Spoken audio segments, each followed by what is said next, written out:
Welcome to Uma's cooking. இன்றைக்கி தக்காளி சட்னி பண்ண போகிறேங்க. இதுக்கு தேவையான பொருள்லாம் எடுத்து வச்சுருக்கேன். இதுக்கு ஒரு 4 மீடியம் சைஸ் தக்காளி ரஃப்பாக கட் பண்ணி வச்சுருக்கேன். ஒரு 10 சின்ன வெங்காயம், ஒரு 10 பல் பூண்டு எடுத்து வச்சுருக்கேங்க. இதுக்கு ஒரு ஸ்பூன், இந்த பெரிய ஸ்பூனில் ஒரு ஸ்பூன் உளுத்தம்பருப்பு எடுத்திருக்கேங்க. 6 வரமிளகா எடுத்திருக்கேன். நீங்கள் வரமிளகா வேணும்னா இன்னும் ஒரு 4 கூட சேர்த்துக்கலாம், கொஞ்சம் காரமாக நல்லாயிருக்கும். நான் 6 தான் சேர்த்துருக்கேன். இதை முதல்ல கடாயில் எண்ணெய் விட்டு ஒரு 3 ஸ்பூன் எண்ணெய் விட்டு இதை கோல்டன் ப்ரௌன் வறுத்துட்டு அதுலேயே மிளகா போட்டு வறுத்து தனியாக எடுத்து வச்சுக்கணும். அதுக்கப்புறமா இந்த பூண்டு, வெங்காயம், தக்காளிலாம் வதக்கி ஆற விட்டு இதை முதல்ல அரைச்சிட்டு அதுக்கப்புறமா இதெல்லாம் போட்டு அரைச்சி தாளிச்சிக்கணுங்க. இந்த தக்காளி சட்னிக்கு இப்படி தான் பண்ணணும். இந்த டேஸ்ட்டு நல்லாயிருக்கும். நம்ம கடாய் வச்சுட்டு உளுத்தம்பருப்பு வறுத்துக்கலாங்க. கடாய் வச்சு 2 ஸ்பூன் எண்ணெய் விட்டுருக்கோங்க. எண்ணெய் காஞ்சிடுச்சு. இப்போ உளுந்து போட்டுக்கலாம்.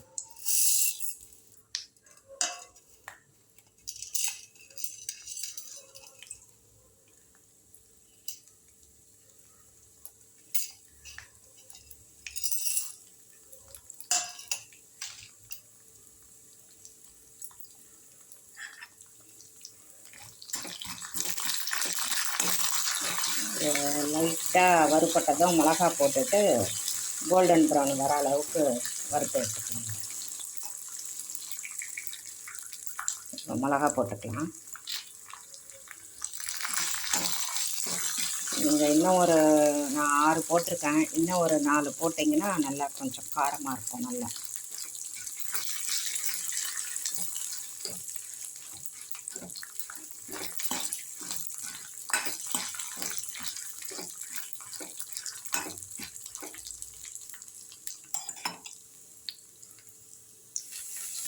கோல்டன் ப்ரௌனில் உளுந்து வதக்கிட்டேங்க. அப்புறம் வரமிளகாவும் நல்லா வறுபட்டுச்சு. இதை எடுத்துகிட்டு நான் பூண்டும் வெங்காயமும் போட்டிருக்கேன். இது கொஞ்சம் கண்ணாடி பதம் வந்ததும் தக்காளி போட்டு ஒரு பாதி அளவுக்கு வதங்கினதும் ஆஃப் பண்ணிடலாங்க ஸ்டவ்வை.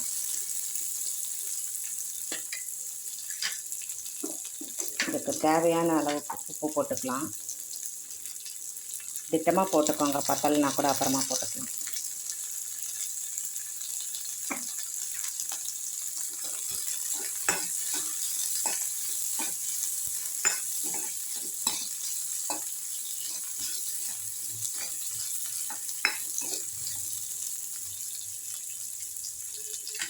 இன்னும் லைட்டாக வதங்கட்டோங்க. கண்ணாடி பதம் வருது.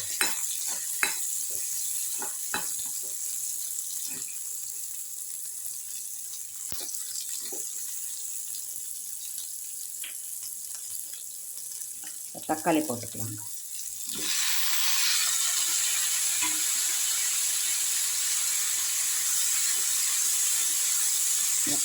தக்காளி பாதி அளவுக்கு வதங்கட்டும். வதங்கினவொடனே ஸ்டவ் ஆஃப் பண்ணணும். இந்த அளவுக்கு தக்காளி வதங்கினா போகிறோங்க. ஸ்டவ்வை ஆஃப் பண்ணிவிட்டு ஆற விட்டு அரைச்சிக்கலாம். போதும். பாருங்க, தக்காளி சட்னி அரைச்சி வச்சுட்டேங்க. கொஞ்சம் காரமாக தான் இருக்குது. நீங்கள் வேணும்னா ஒரு 2 மிளகா போட்டுக்கோங்க, சரிங்களா? இப்போ தாளிப்புக்கு ஒரு 2 ஸ்பூன் எண்ணெய் விட்டுருக்கோங்க. கடலெண்ணெய், நல்லெண்ணெய் எது வேணாலும் நீங்கள் விட்டுக்கோங்க. கடுகு போட்டுக்கலாம். கடுகு பொரியட்டும். இந்த உளுந்து துளியோண்டு ஒரு 1/4 ஸ்பூன்.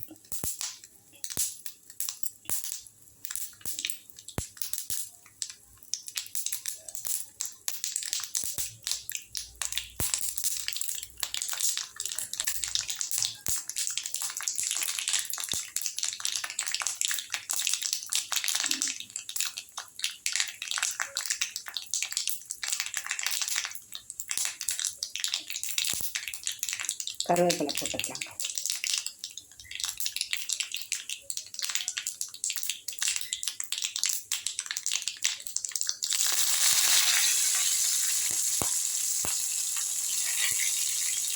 உளுந்தம் கோல்டன் ப்ரௌன் வந்துடுச்சு. ஸ்டவ் ஆஃப் பண்ணிவிட்டு இதில் சட்னியில் போட்டுக்கலாம்.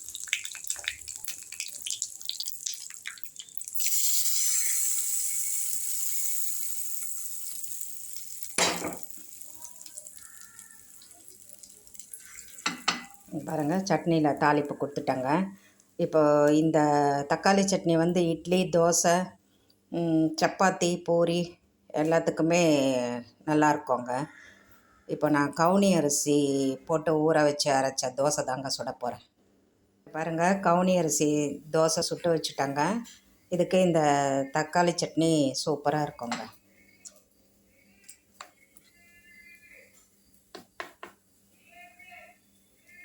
தக்காளி சட்னி இட்லிக்கு பண்ண போகிறேங்க.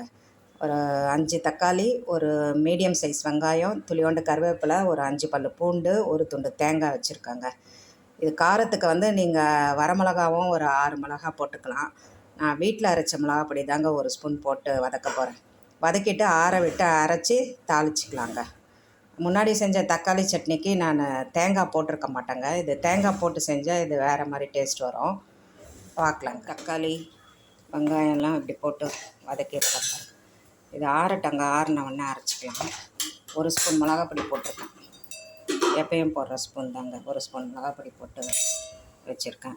இது ஆறினவொடனே அரைச்சிடலாங்க. பாருங்கள், இட்லி தக்காளி சட்னிங்க. தாளிச்சிட்டேன். கடுகு, உளுத்தம்பருப்பு, சீரகம் போட்டு தாளித்து வச்சுருக்கேன். இது வந்து இந்த மாதிரி செஞ்சு பாருங்கள். 5 தக்காளி, ஒரு மீடியம் சைஸ் வெங்காயம். அப்படி சின்ன வெங்காயம் வச்சுருந்திங்கன்னா ஒரு 10 சின்ன வெங்காயம் சேர்த்து அரைச்சா இன்னும் டேஸ்ட்டு நல்லாயிருக்கும். இந்த மாதிரி சட்னி அரைச்சி டேஸ்ட் பண்ணி பாருங்கள். பூண்டும் வெங்காயமும் தனியாக அரைச்சி வச்சுட்டாங்க. தக்காளி தனியாக அரைச்சி வச்சுட்டேன். இப்போ கடாயை வச்சு எண்ணெய் விட்டுருக்காங்க, ஒரு 4 ஸ்பூன்.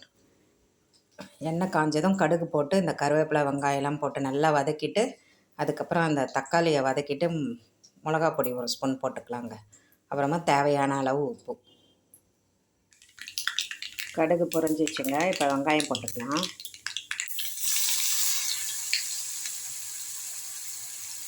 கருவேப்பிலை,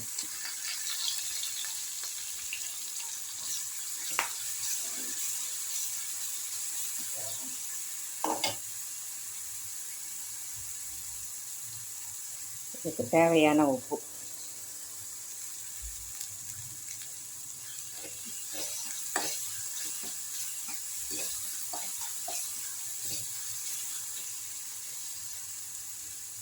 இது கொஞ்சம் நல்லா வதங்கட்டோங்க.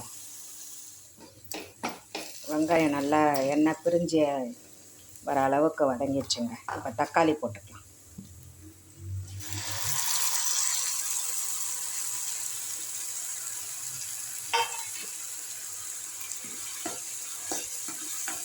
ஒரு வதக்கிட்டு இதுக்கு தேவையான மிளகா பொடி